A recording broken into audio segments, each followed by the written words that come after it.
All right, so as we're live, just want to welcome everybody. Sorry for the delay, working out through some issues with the Google Hangout stuff, but we all made it here. Like I said, I'm Rob with ScrappyDew. You're watching ScrappyDew live, and I'm going to let the other three people that you see down below introduce themselves as well. So let's go ahead and start with Christopher Allen.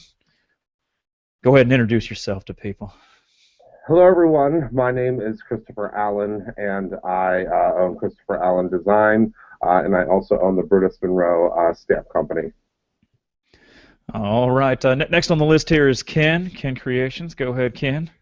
Hey everyone, my name is Ken. I'm with Ken's Kreations. You can find my blog over at www.creativeken.com, where you can also find all my playlists for my YouTube channel. All right, and we have Michelle. Go ahead, Michelle. Hi everyone, I'm Michelle. I have a blog at michellemabellecreations.com. All right. Well, if this is your first time joining us, welcome. Just understand that there may be a delay between what you guys are actually seeing and what we're actually talking about, but feel free to ask your questions because we can actually bring them up. And while we were delayed, I had some, I asked you guys, where are you from? Say hi. So, we have Mary here. She's from South Carolina, and we have Susan here. She's watching from California. And let's see who else we have here.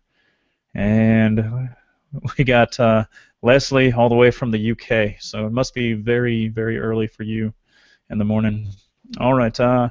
So we had some big news. I guess it seems like everyone was posting that they had the Cricut Explore Air. I'm sorry. All the beta testers got some airtime, I guess. So, Christopher, you came out with your video, your unboxing, and I'm assuming you tried out the new design space that's coming out. So, what kind of features were you liking in the new design space compared to the old one?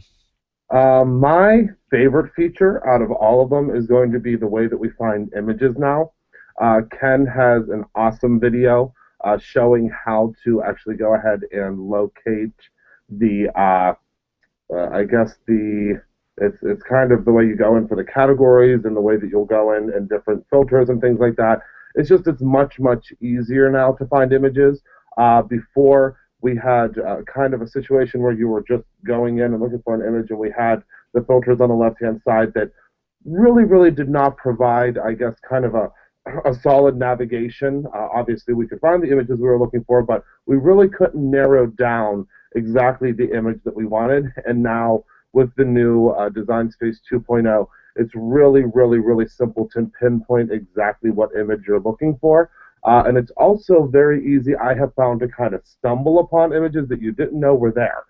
So it's really made it a lot easier to locate images, and I really like that feature. The other feature that I really like, that's kind of a silly feature, is, and I think Ken mentioned this, I'm not sure where Ken may have mentioned this before, but I remember him talking about it somewhere, is the iron-on feature now. If your dial, your smart dial, is set to the iron-on setting, it will automatically ask you before you cut if you would like to put it in reverse. And I can't tell you how much heat transfer vinyl that I have wasted. And I'm sure, Ken, Because you forgot to flip it? Yes. Yeah. And Christopher, it's actually, it's going to tell you should mirror it, not reverse it. Yeah. Let's not confuse people, because then people are going to be commenting on all of our posts saying, what do you mean reverse? Is there a new feature? No, it just says mirror it. Thank you. I want to make sure that all of our information is correct. Yeah, that's going to tell you to mirror it. And that is a feature that I think is fantastic, because I have wasted so much heat transfer vinyl, and even vinyl, depending on what project I'm creating. And it's good that now it lets you know, hey, you have it on the the setting for what is the exact setting called, iron-on, and do you want to mirror it? So it does that. And don't forget, some people I think get confused. It's just the iron-on setting. So there is a fabric setting, and I know a lot of people will make their fabric a heat transfer. They'll add their own backing to it to make it iron-on. It will not do it on the fabric one, just the iron-on, because it's sensing that usually with iron-on you have to mirror it. So it's a very cool feature, and I hope they incorporate it more into other things. But I know a lot of people have actually made vinyl lettering for their Explorers and even silhouettes that say, you know, did you mirror it? Did you check mirroring and stuff? And for me, I had to make a cheat sheet on mine that says, did you check your smart dial? Because I don't know how many times I've set it to, I did a vinyl project, forgot to change it, and then I went to go cut paper, and I was like, why is my Cricut Explorer not cutting through this paper? What is going on? And come to find out, it's because I still have it set on vinyl, so never good. So Ken, what's one of your favorite features out of the new design space? You know, it's funny. He already mentioned some of them. They did a huge huge upgrade in the images.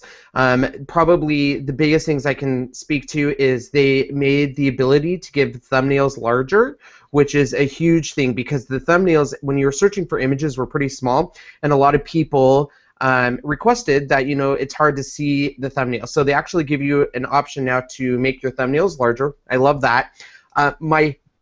By far my favorite feature is how they've organized cartridges. So you can actually, when inserting an image, you can now go to the cartridge tab. Everything's alphabetized. It shows you a selection of images that are on that cartridge set. It lets you know if it's a subscribed purchase, if you need to buy it. And my overall impression is it's just a lot cleaner. Everything is a lot more organized. It's a lot easier to use. And even, you know, they didn't make any huge upgrades, but it was mostly cosmetic, but it's just smart cosmetic upgrades. The iron-on feature, I love looking at our Cricut mats now. So the Cricut mats you can actually thumb through. And small features like when you actually hit go now on your Cricut mat, it used to be you would see the entire color of the Cricut mat and you would see your cut in a very faint line.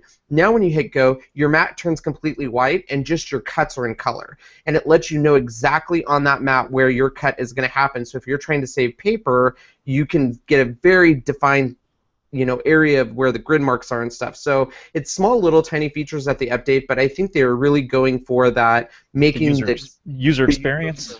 That's what it all came down to, is even on the Cricut Explore Air unboxing that Christopher did, and the video that I'm going to be doing this weekend is just hitting on the fact that simple things like when the cord's not in a box. And the reason why they did that is they wanted people to not have to go through the lengthy time of unboxing a cord out of a box, which doesn't seem like it's a big deal, but it is. You know, you have to figure out where in the box is it, and just unboxing it they made it a very foolproof system. So I think the whole release was based around experience for the customer and making it a super easy setup process. Very cool. Now how long have you guys been testing out this 2.0? Have you guys had to have a long time? Did you guys have a long time play time with this to get to know it? Because I know you guys were saying that, hey, I'm pumping out these videos in preparation for this launch. So. Yeah, so we couldn't start the videos for a little bit just because part of being a beta tester is the fact that you are working out all the kinks. And so when they first release it, they give it to us, and then we report back saying this isn't working or we need to upgrade this, and then they make some changes. So I don't remember the first date it got launched to us. The iPad app got launched to us first, and then Design Space 2.0. Christopher, do you remember how long ago it was? I mean, I'm looking now. We get a lot of emails from them. They're very, very thorough. So I can't actually see the actual very first one that we got. But it was at least, I'd say, probably like 2 months ago, maybe, or a month and a half ago, I believe, is when we first got it. Yeah. And I think the funny thing is when we get a Design Space plugin, it's hard because sometimes we can't go back to the original Design Space. There's a whole bunch of stuff to it. So I think we forget because we get so in tune with the 2.0, which I think is funny. I don't know if Cricut ever announced that this was 2.0. I don't know if that's something the fans created, because I don't know if there's anything that actually says it's Design Space 2.0. But I think it was only like code for us. Yeah. For the product experts, I don't think that it ever really true. I think maybe they've announced it now that it's 2.0. I'm not sure. Yeah. One, it's interesting because when creating the videos, I think I created 17, 18 videos for this release, and they don't give us, I'll be honest, they don't give us much time. It's kind of a go thing where it's like, okay, you can start doing it, and it's going to be released in this short time frame. And I think they do that just because you know, we want to get the information out, get people excited and stuff. So we've had a while to work with it, but during that process, I will tell you, a lot of people have asked me, oh, do you love being a beta tester? And it is, but I don't know how many times Christopher has called me and said, I'm done, I'm not doing this anymore, because you do see all the bad stuff that gets worked out. You see all of the stuff and see how far it's come, so by the time it gets to you, it's a completely different program, because it is at times when you're a beta tester, it's just this doesn't work or this doesn't work, because they're getting feedback to get it perfect for a release. And I will say this one is a lot smoother, it's a lot quicker, and the iPad is absolutely fantastic. I can't say enough about the iPad. The iPad is smooth, amazing, and they did a good job mimicking what you see on the iPad is what you're going to see on the computer. So I think they did a great job and worked out a lot of those errors and the shockwave errors, and just it's a lot smoother, a lot user-friendly. So Tresek here, she wants to know, Ken, will you post your videos for 2.0? Oh, I guess I can do that. I mean, now, do you know off the top of your head, because I remember reading that Design Space will be down for a certain period of time while they do this upgrade. So, I mean, it's an online program, so it needs to be upgraded on their servers. So, what Correct. kind of time frame are we looking at for this launch? To my knowledge, I mean, I don't know if they've given us an actual release date. I know it's supposed to correlate with the HSN airing, I think, which is, I believe, the 18th, and I think Design Space is off on the 17th, isn't it? Monday. So I think it's going to be right around that same time. So I know it's coming next week for sure. It's coming. It's coming. All right. Going through some of these questions. I don't know. Interject very quickly, if that's okay. Yeah, go ahead. It's not. You cannot interject. Raise your hand, please. Can you raise your hand? I made a boo-boo. Oh, no. That I wanted to quickly. I mean, it's something so silly, but in this packet that I showed everyone in the video, you do, and I missed it, and let me tell you why I missed it, because you're gonna, so you see exactly why I missed it. There is a piece of heat transfer vinyl in here. Can you see it? Okay, it's here. It looks white, but we'll trust you. It's here. It's here. But this was in front of this piece of paper. So I didn't see that there was anything else inside. So I do want to say that there should be a piece of heat transfer vinyl inside of yours as well, but I did not specify that on the video yesterday because I didn't see it. So I wanted to let you know that it should be in there. That's it, real quick. All right. Yeah, like I said, if you guys have any questions, feel free to post them down below. You know, we got the two guys in the Cricut here.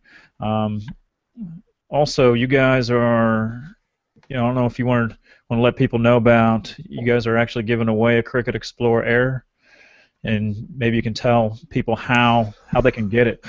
Yeah. Giving it away. I'm just giving away the power cord. Yes, this is power true. cord. Yes. So the guys. The cool thing is almost all of the Facebook groups, or a majority of the Facebook groups, are giving away a Cricut Explorer. Some of them are, I believe, in Cricut Design Space. It is post a project on their thread, and Let's Learn Cricut Explore. I believe you comment and share that page. And when we were told we were given a machine, I reached out to all the admins, Michelle, Christopher, Kara, and Allie, and said, what do you want to do? And we really wanted to encourage the fact, at first we went with Cricut images. We wanted to encourage people to see how many images are in the Cricut library and kind of search through it and stuff. However, it did limit some possibilities. So ours is basically you need to create any type of project. It can be a card, it can be a gift, anything, and you need to use the color blue because that's the color of the machine, and it has to support some sort of Air theme. And we've gotten some really cool entries already. We had someone who did a Air Jordan shoe, a 3D shoe. We have some hot air balloons. There is a wonderful card featuring me and Christopher that is pretty spectacular. So Basically, we're just asking that, and then it's kind of cool because each admin's going to pick their 2 top favorite projects, and then we're going to do a contest where the group can vote on it, and we're encouraging people to invite friends and family and people that would be interested in voting to increase their votes, because we want it to be something where we could have just given away the machine and done a random, you're a winner, you're a member of the group, but we really wanted to get people to use their Explorers, to get creative, use their Silhouette Cameos. I mean, they don't have to use the Cricut; they can use the Silhouette Cameo if they want, just to encourage that user engagement. And it's been fun so far. And that's what when we set out for our group, we said we definitely want to do challenges. We want to constantly be gauging the group to where people can post real fun things. So that's what our group's doing. And then we partnered up with Let's Learn Cricut Explore, and they're doing a question and answer on I believe the 17th. So the information's on our page too. Good deal. Deborah here has this question here. I don't know if you can see it.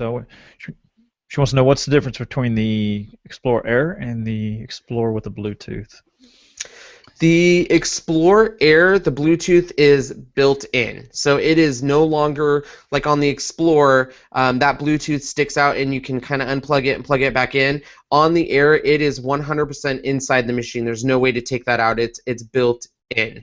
The other thing, once again, is the ease of use. So the one complaint a lot of people had when they bought their first Cricut Explore was there was no user guides, there was no setup. It was basically on the lid, it said 1, 2, 3, but there was no really user guides, and they've done an amazing job this time giving you, this is how you set up your iPad, this is how you set up your computer, this is how you set, how you contact us, this is how you do your first project, and it's all in order in these nice booklets. So that's the big difference between the two machines. Other than that, from everything I've seen and looked and stuff, they're the exact same machines. So nothing other than that different. So. Gotcha. Lois here, she just wanted to bring up that Monday's the outage from 6 a.m. to 11:59 p.m. That's Mountain Time, by the way. So I guess it's in preparation for the 2.0. So there's the 2.0. That's where you got it from, Design Space 2.0. All right. Not seeing any more questions. So we're going to move on to another topic. Feel free to ask a question, and we'll come back to it and answer it for you, okay? The next thing we're going to move on to is the Shortcuts a Lot 4. Michelle's going to be doing a little mini-series tutorial, and in this little mini-series, she's doing the 50 Shades of Gradient, I guess. So she's going to show us how to use the Gradient tool in Shortcuts a Lot, how to make some projects. Also, make sure you stay tuned until the end, because we have a little pattern giveaway at the end. And throughout the show, we're gonna, if you have a Mac anyway, we got some Scrap Factory codes that will give you it for free. It's limit 1 per person, and we have a little sale that's going to be going on. So make sure you stay till the end, okay? All right, go ahead, Michelle. You can feel free to share your screen. And then you'll have to unmute yourself. Or I can do it. You got it. Yep. There we go. Okay. I'm going to be using version 4.015 of SCAL, and I'm going to be showing the gradient tool. And I'm going to be using these shapes that I created not last week, the prior week in the Hangout. And if you go to ScrappyDew.com, I will put a link in the comment section. You can download them for free. I'll start with this shape right here. Okay, let me move my screen over a little bit. Okay, you're going to click on the color palette, and then you're going to change it to gradient. And let me just change that. Okay. Now we're at the dialog window here, and you have your settings and your presets. You can also create a preset and add it here, okay? And you can also add, I was fooling around with this before, so let me change this out a little bit. Let me delete some of these. You have to slide them over to get rid of them. Let me just get rid of some of them. I can explain it a little bit. Okay. Now for the linear gradient, that's going to be a graduation of color starting from one point to the next.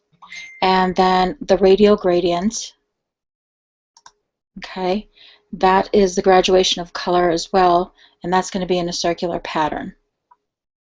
And if you wanted to add additional colors to your gradient, all you have to do is click to create some points. And then when you highlight on the point and you click on the color, okay, you can add a color. And you can continue on, just adding random colors.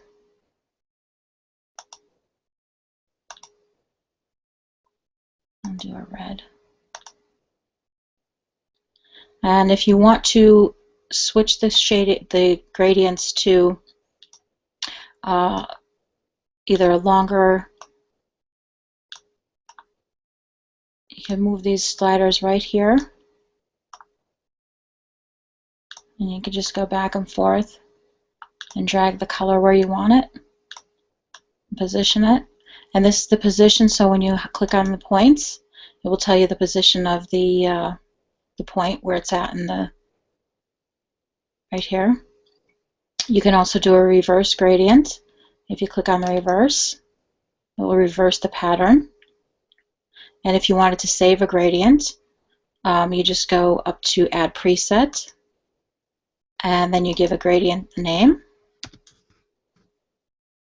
and then click OK. And then if you wanted to use that particular gradient, you just go up to your presets and scroll and find out where the gradient is and click on it. Cancel.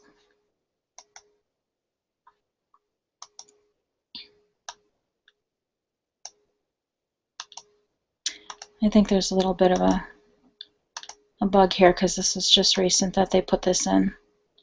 I wasn't having this problem before. Okay. It was working prior, but I think there's a little bug in there. Okay. Also, let me accept that.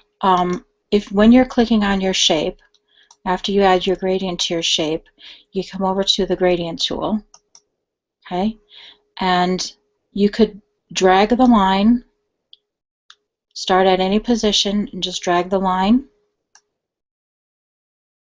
Whoops.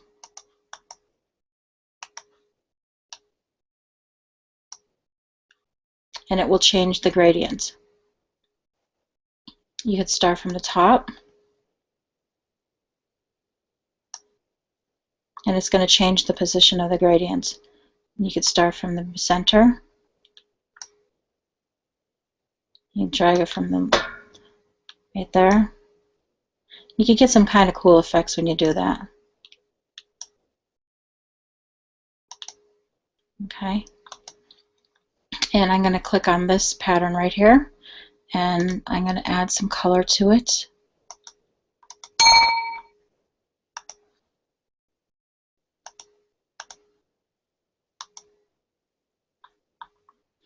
I'm going to go up to my presets, and I'm going to select purple.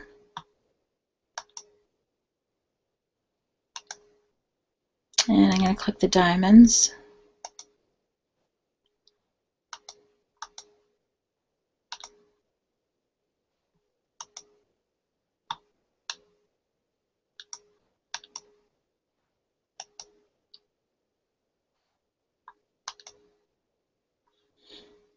I think I'm going to add another color in there. Let's try a light blue. Slide it there. Do a reverse. That looks nice. And then I'm going to add a stroke of white. It doesn't show up very well because it's in the darker background.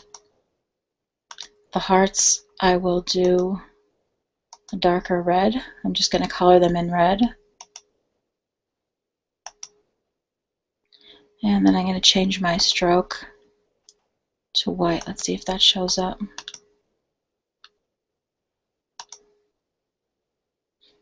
So see, you could do a lot with the gradients. If you didn't have any patterns installed in your program, you could use these for adding some different dimension to your pattern. Let's add another color here. Let's do purple, burgundy. And get rid of that color. And you just slide the sliders over to get rid of the colors, the points. Take the yellow out.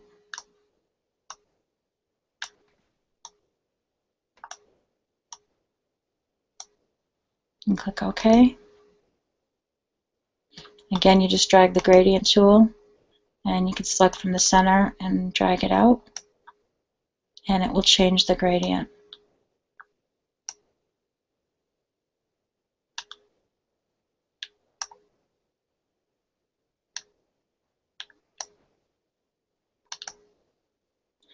And then I'm going to give this a shadow.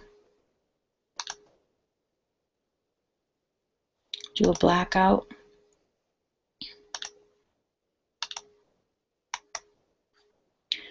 And we'll make that red.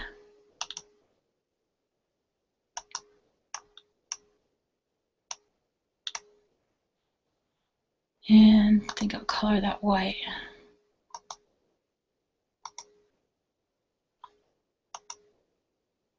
And that way you can see it better.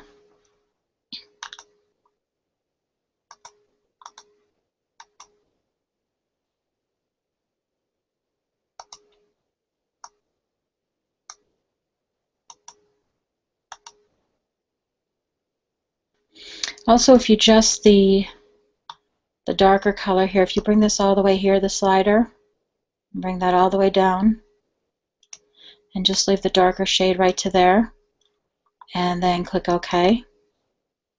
You could kind of get it centered right here and right in the center, and that gives it another effect. If you're trying to add layers of gradients, you could have the darker shade here, and then just the lighter shades to the center of the diamonds. And I'm going to add another color. To blue.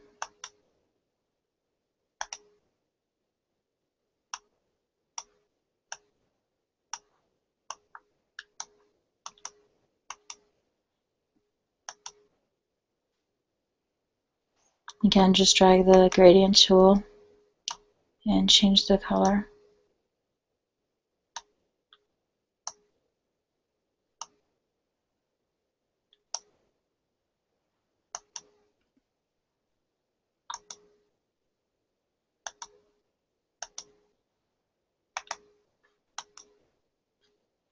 I think there's a little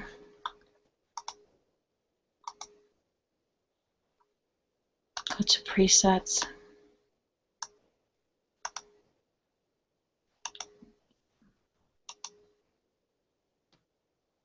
And then I'm going to add a stroke of white.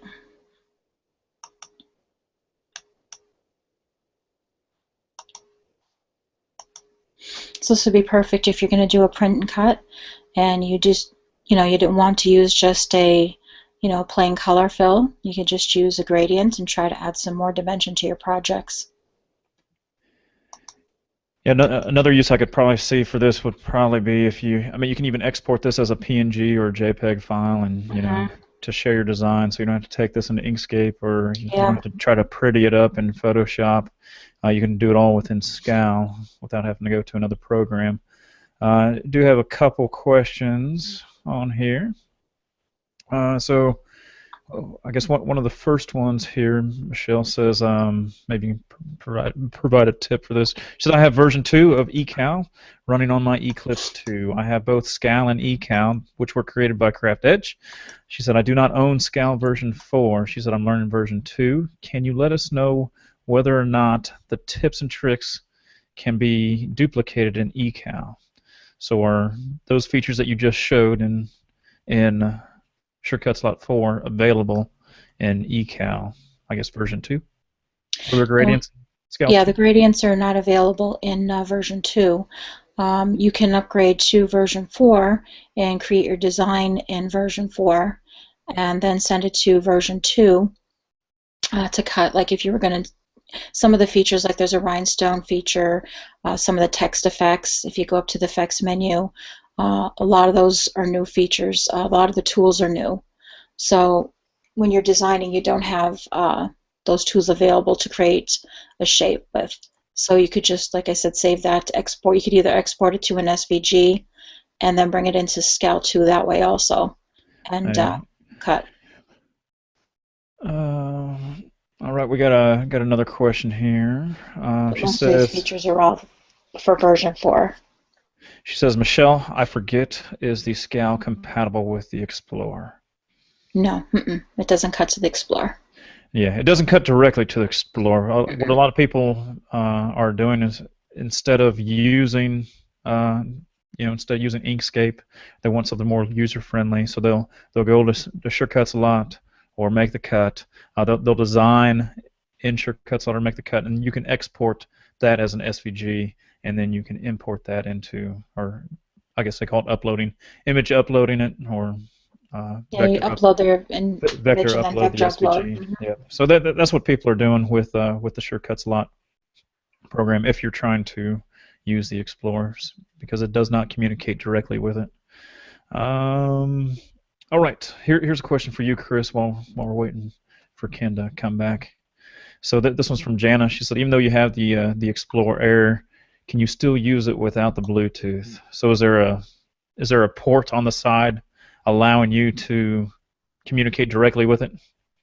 Yes, it does. It does come with the USB cord, and I have not tried it with the USB cord, so I'm not going to give you a 100% confirmed answer. Let me grab my get started here, and I know there is in the get started manual, there is a way to get started through the computer, and I believe that with that you will be able to yeah, it shows you just plug the square end into the USB.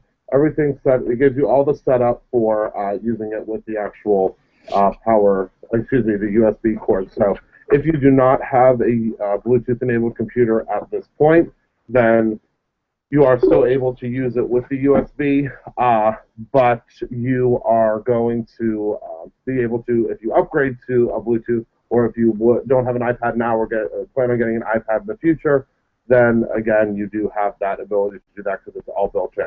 Just like the other one, except now the Bluetooth is built in. Gotcha. Oh, I got another question for you here. So does the Explorer machine itself, does it ever need like firmware upgrading? Mm-hmm. Now, can that be upgraded via the Bluetooth, or does it have to be directly connected? It would need to be directly connected. So make sure you have your USB cord handy. It's not something that needs updated often. I think maybe I've updated mine 3 times since I received the original Explorer. So it is something you want to have handy, but it's not something you'll use often. The firmware upgrades at this point now, yes, do have to be completed with the cord. All right. Cool. All right. So what we're going to move on to next is, these two guys here. They have that two guys in a Cricut Facebook group, and what I usually do is I try to pick out some of the beginner highlights from their page, some questions that could easily be answered within a couple minutes. So let me go ahead and pull those up real quick, and we'll have the two Cricut experts here see if they can not get stumped with it. Okay. So let me screen share their questions. All right. So this first one here, hopefully you guys can read it. She's like, hey, I'm trying to create this image in the center. You got the hair blow dryer, you got the scissors, and you got the comb. And is there a way to make this in Design Space without having to go through any outside outside programs, like Inkscape or anything. What do you say, Ken? Can this be done? Yes, yes, and no, but you can absolutely use the slice feature to slice anything out of a circle like that. And the way I describe the slice feature is essentially like a cookie cutter. You have your circle, which is your cookie dough, and then you're taking one of the images above that. So in this case, either the comb and the hairdryer, and cookie cutting it into the circle. So it can absolutely be done. All right. So here's another question here. Does anyone know why when I try to upload a JPEG file and I convert it to an SVG, it automatically wants to put it as print? It will not let me. It will not automatically accept it as a cut. Have you seen this question before or seen this? Yeah, so I don't know what she means by converting it to an SVG, but in Cricut Design Space, and I can show this, when you upload a JPEG file, it automatically checks a little box that says this image will be enhanced for print and cut. So if you click that box, or if you don't unclick that box, it's automatically going to save it as a print and cut file. So here, let me share my screen so you can see that. Share screen. So I have Design Space here, and I'll show you two things here that are good to know. So when you go to a basic upload, and we're going to upload an image, first thing I'm going to show you is we're going to upload this comb here. Now, one thing I always get a lot is when you're doing this, a JPEG, you have to clean up that white background because it doesn't have, on a PNG, it has a nice transparent background where this one does not. So we have this white background I have to clean with my little magic wand up here, so I have to clean up all this white background. However, sometimes on JPEGs, when you do it and hit preview, your lines, as you can see, are a little jagged on this. So one trick that I tell people is go to your advanced options and change your color tolerance, and I always just make it go up usually to 100. And what this will do is it will clean up your lines and make them a lot straight. You won't have all those bumps and weird grooves and stuff like that. And it makes it real nice and clean. So once you have that set, you can use your magic wand and clean up your areas. And now, as you can see, they're nice and clean lines. You got rid of all of that jaggedness. So once you've done that and you hit continue, right here is your name and tag image. So this is where you're going to name your image. So we would just name this comb. And then tags, you could put, hair and combs, which tags are important because this is what's going to classify your image when you're searching for it. And then down here, there's this box that says preserve original image within shape, recommended for print and cut. If that box is checked, it will automatically save this image as a print and cut image. If you uncheck it, that black will go away. It will save it just as a cut file image. So let me show you. It looks the same. However, I just uploaded this one and this one here. And I think I did them both as... So this one here, I saved as a cut file, and you can see that because here. So that one there, I unchecked that box, and it brought it in as a cut file. Because I kept that checkbox in that box, it brought it in as a print and cut file. Super easy to change. You just hit your little icon, say I want to fill it with solid color, and then cut, and now you've cut it. But that's the big reason why. Ah, gotcha. Yeah, I was getting ready to ask. I was like, once you have it set as a print, can you change it back to a cut at any time? Yeah. And now, can you go the other way? So you save that one as a cut. So I can just hit that and just hit that flatten key, and it automatically turns it to a cut file. Oh, nice. Or a print and cut file. Sorry. And then the same thing here. I'll show you real quick on how to use that slice feature. So if I have a circle here, kind of like what that person was showing in their demonstration, the big thing on the slice is you have to slice the image from up top. So whatever's on the top, imagine the bottom layer is your cookie, the top layer is your cookie cutter. So if we want to cut this into the cookie or the circle, we have to make sure it's on the top. So we have to move it to the front. Once it's on top of that circle, I can just draw a box around it and hit slice. It's going to automatically assume the color on the bottom, but then I can just move that out, and then you have a nice sliced image.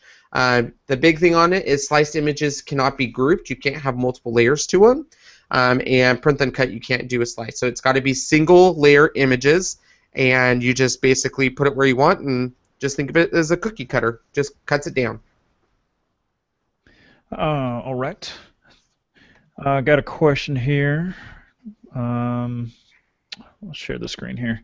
So this question is from the Facebook as well. Can you tell me where I can find a detailed instruction on how to export a design and design space so I can share it with a friend? I can't find the export button anywhere. Help! All right. So what's the deal with the design space? And why can we, so can I export in design space? And I guess two-part question: can I export in design space, and can I share my designs with a friend? So yes and no. You can, for example, if I go to my open file projects, so I have my projects right here, and I hit my projects. We're not going to save this. You're going to see all of the projects I've worked on over the past year and saved.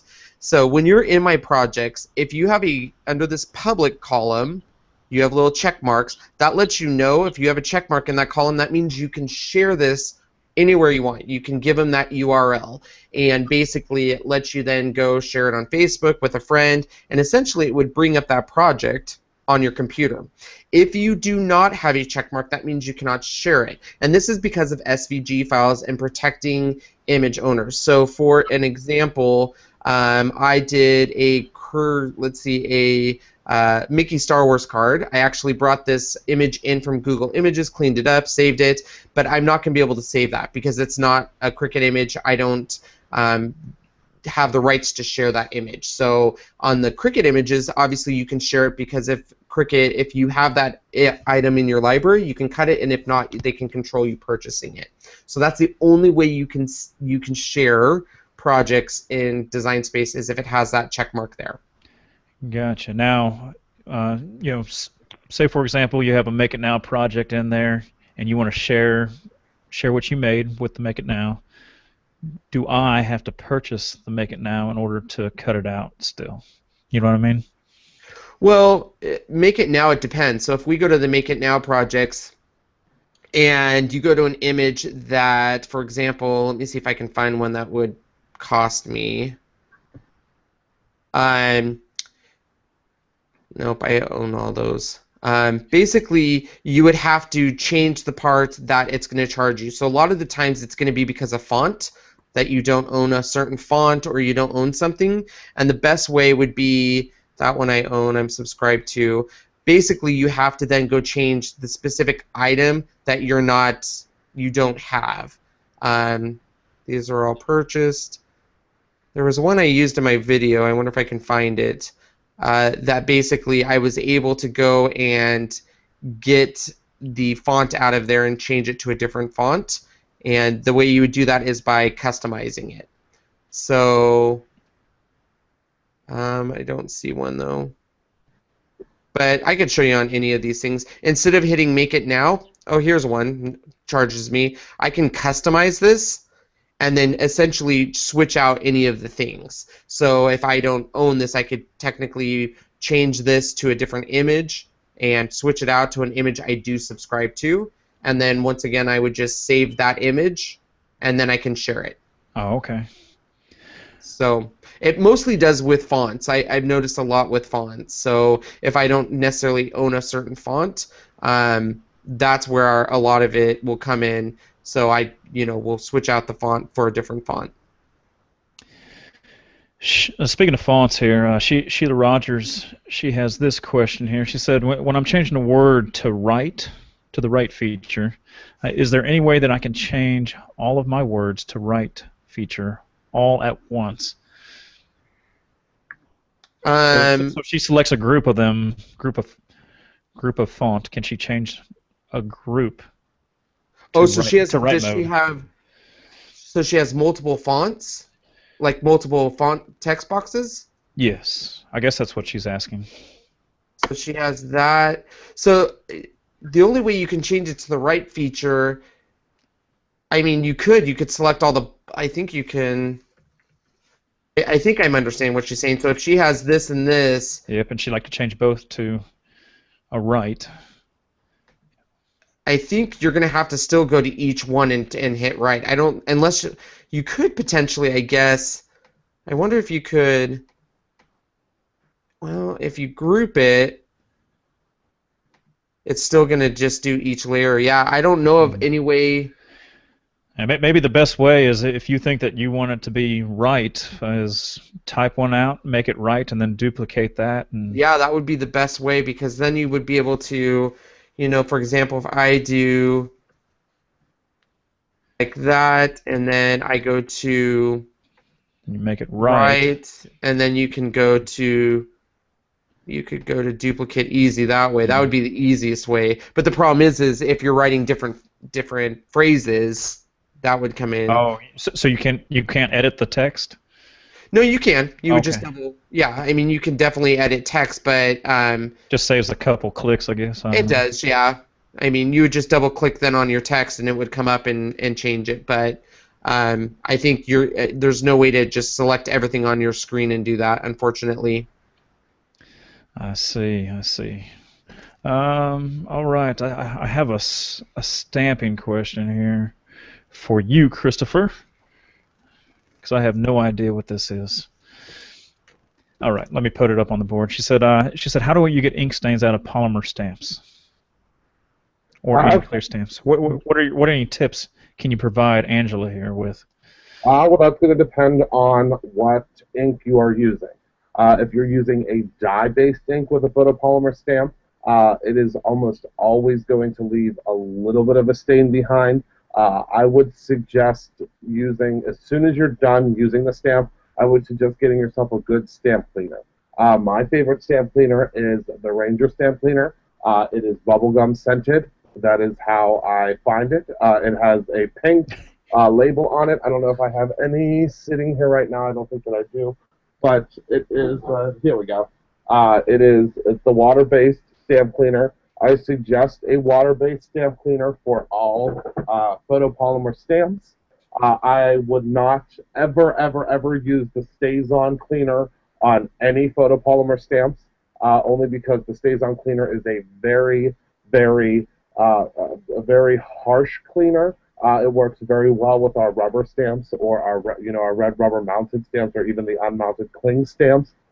But with any type of photopolymer, just try to get it cleaned off very quickly. I do see a lot of individuals that use baby wipes for their stamps, which is fine. It's fine for a quick clean, but you do still want to make sure that you are cleaning those stamps because baby wipes are going to ultimately leave a film behind. And eventually you'll see where you are not able to get a full stamped image.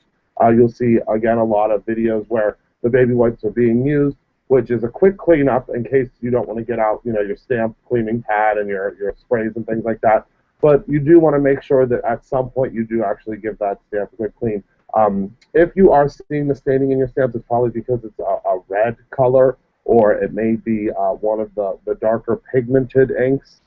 But you should, as long as you're cleaning it right after you're using it, you should see it come out fairly easily. But if there's a little bit of dyeing, that's fine. It's not going to transfer over to your next stamping. And I mean, mine are very dyed, and that's just a portion of the way that the photopolymer works. And that's actually a way you can tell a really good stamp is if there is a little bit of transfer over to the stamp. If there's not, then it doesn't really have that cushion or that surface that's great for stamping. Now since we're on the stamp subject, and we can tie this into Brutus Monroe. So you're 2 months into the stamps, right? How you liking it? Are you liking the business? Yeah, we're about it's actually about roughly about a month and a couple of weeks. So it's going really well. It's a lot of fun. Hey, and you have the stamps. You have any new stamps that you're coming out with for the next series? I do. I have 2 new stamps coming out that are definitely confirmed into the manufacturer. We have a great kind of a springy stamp that'll be coming out in March. We also have the Stamp Club stamp that will be coming out in March as well. If any of my Stamp Club members are watching, all of the Stamp Club member stamps are being shipped out Saturday. And I want to use this real quick to do a 3-second kind of preface of everything. If you are in the Stamp Club through Patreon. Maybe you can explain this group. Yeah. Before I forget, I'm adding 10 more. I spoke with our friends at ScrappyDew last night, and through much encouragement, we are going to add 10 more spots. I will add the 10 spots as soon as we are done with this hangout, because the second that I add the 10 spots, there is an ability to have a waiting list. And there are I think last time I checked, there's about 18 people on the waiting list. And as soon as I click the additional people, it's going to immediately send them an email. So I want to give anybody who might want the Stamp Club an opportunity that's watching right now, and not do that now, not do that while you're watching, and then all of them get the email and they'll be gone by the time we're through this. So I am adding 10 more spots. It is through my Patreon. That's the only real thing that is filtered through my Patreon. It's $5 a month. You get a clear stamp, just like all of my stamps. This is the stamp that they are getting this month. It is the Love stamp, and it's just like the Switch and the other Switcheroo line. These little icons fit into the Love heart. This is not just Valentine's, obviously. It can be used for Valentine's, but it has a lot of other kind of different icons down here. This is obviously also available on the website. But what I was saying with the sending out, I've gotten a lot of emails asking what's going on, where the stamp should be here, to us within the first couple of days of the month.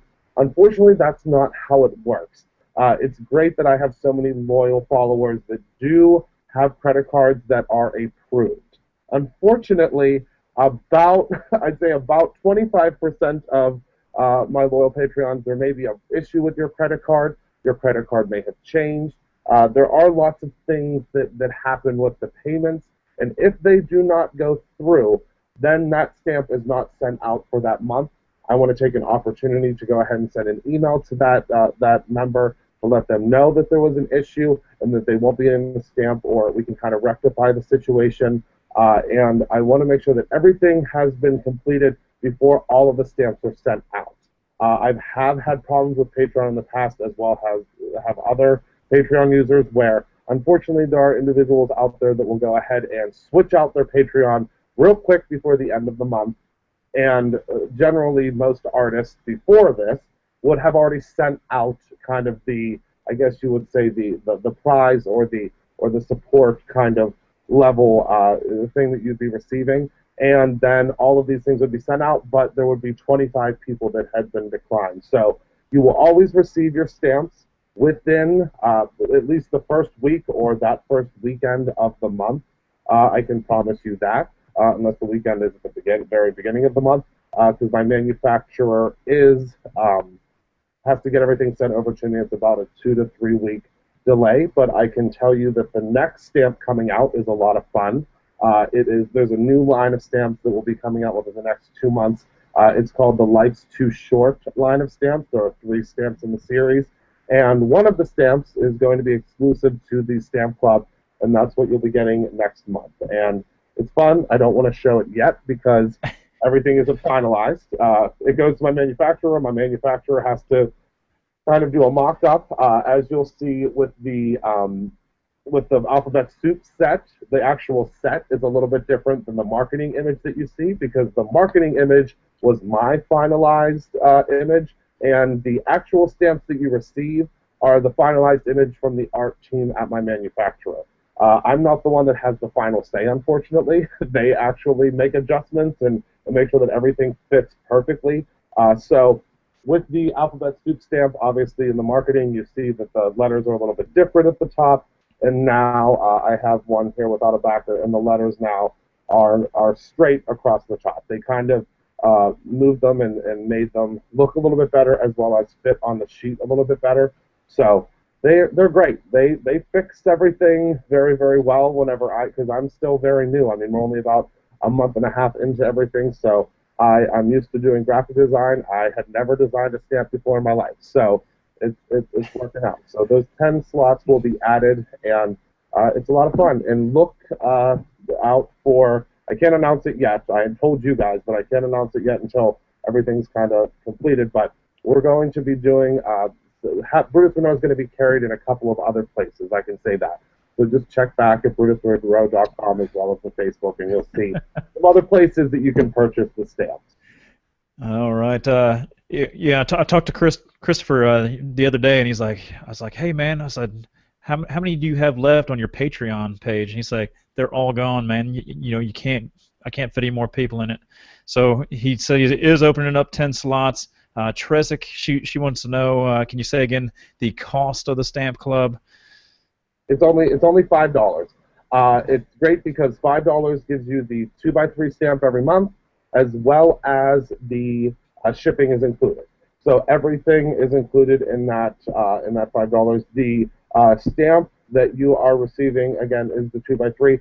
There's nothing different. I know that I've seen some stamp clubs out there where you get kind of different packaging, or it's a little bit is skimmed off of the top, I guess you could say, because it is a part of a large, massive stamp club. This is the stamp that you get, and this is the stamp that anybody in the store would purchase. So you're going to get exactly the same thing that they would get. Everything's packaged the same. There is nothing different. So it's fun, and there's always a little extra something, a little extra prize in the package as well. So a little something to make their project magical. Correct. Okay. Absolutely. Straight from our head of marketing, Ken. Salutations. Ken, salutations. All right, we got an Explorer question. So does that mean I get 10 cents every time someone uses your stamp, since that's a copyrighted image now? You sure are trying, aren't you? I am. Some way I'm going to make money off the stamp line. I feel like everybody should be excited because there is going to be a Ken's Kreations stamp set. And it's, I guess you will have to show your ID to buy it, though, just to let you know. You'll see. It's something that Ken came up with a long time ago. That's a lot of fun. And, be scared. It'll be fun. So look for that coming up soon. We're still working out the royalties from two guys in a Cricut. So I don't know how we're going to figure out the stamps.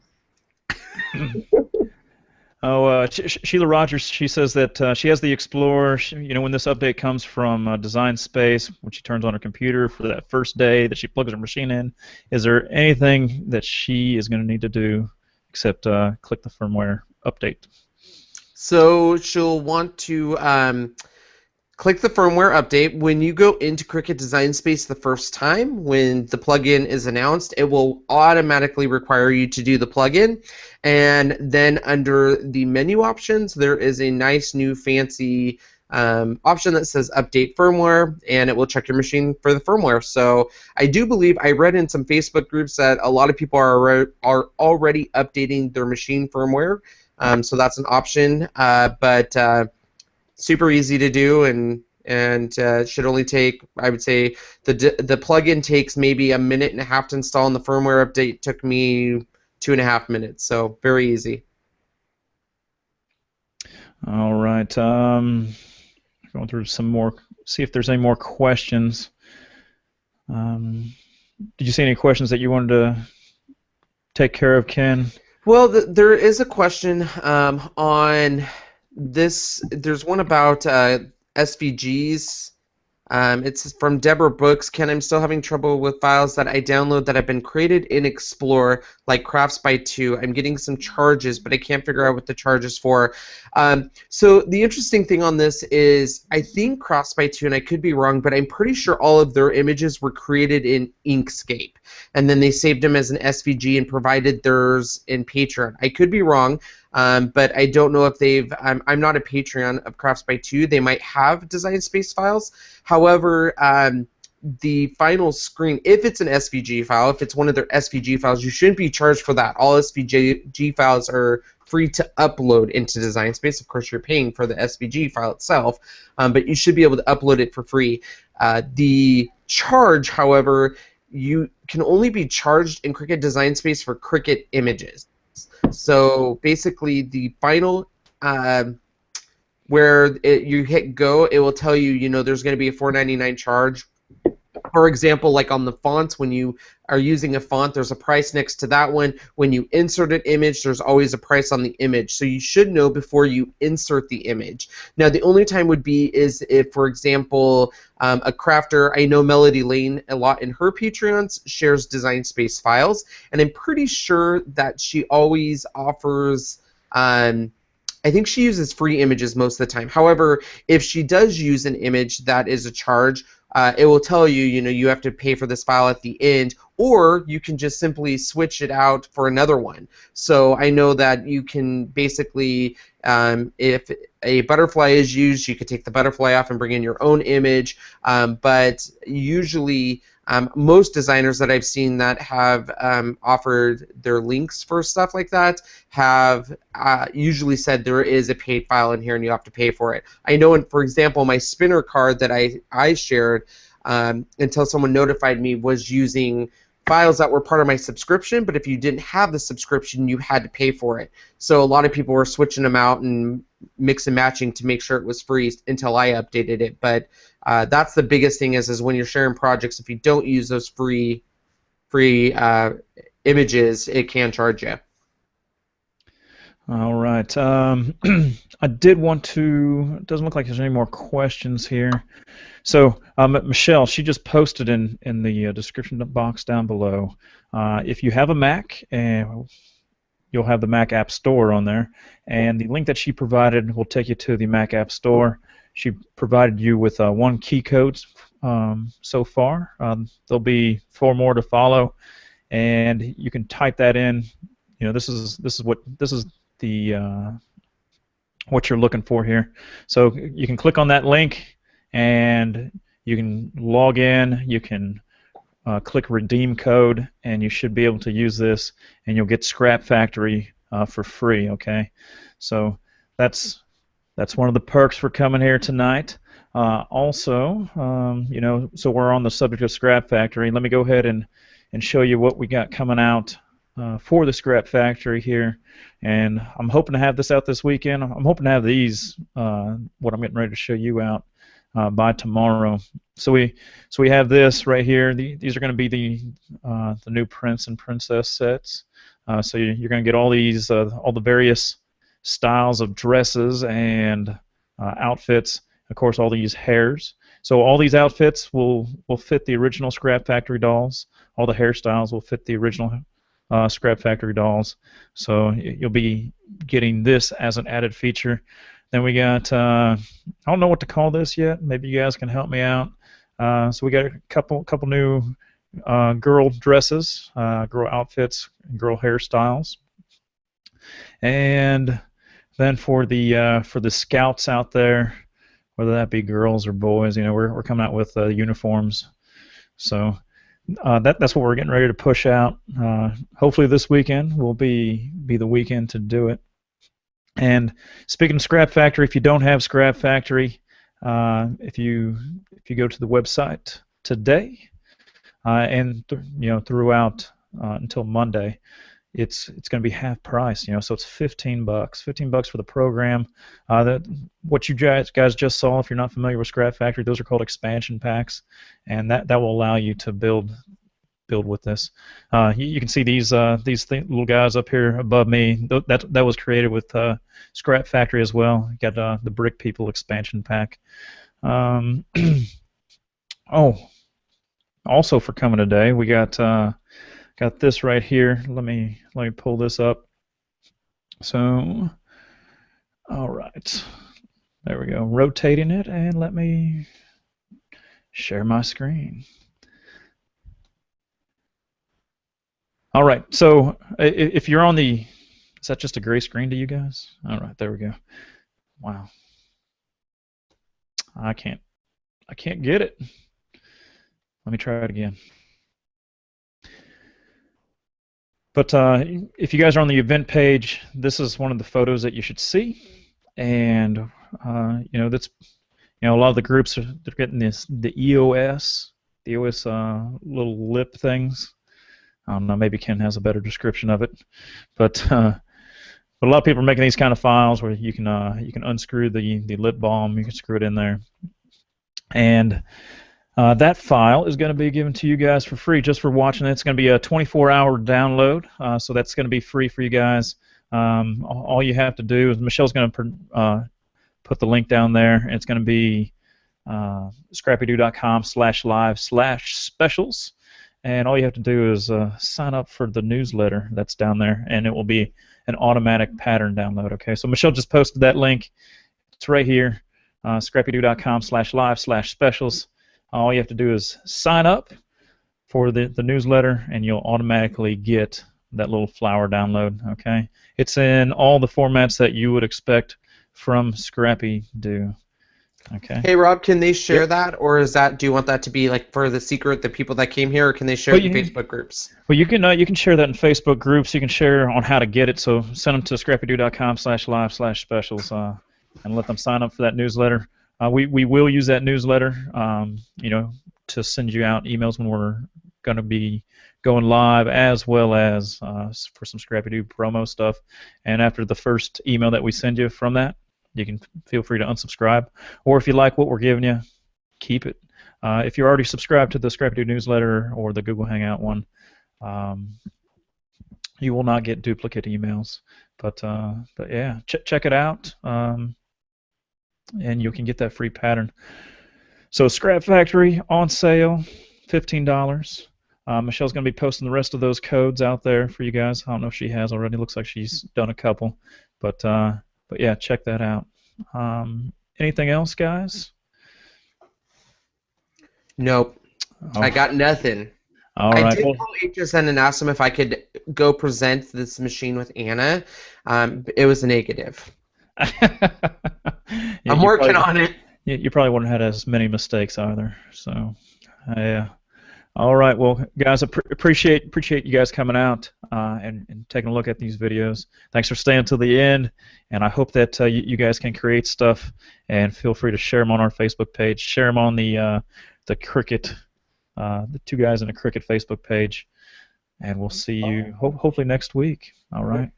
Well, just real quick, it looks like we are sold out of the many thanks stamps. Thank you, everyone that just ordered them. But we are completely sold out until the next stock in about 2 weeks. So thank you.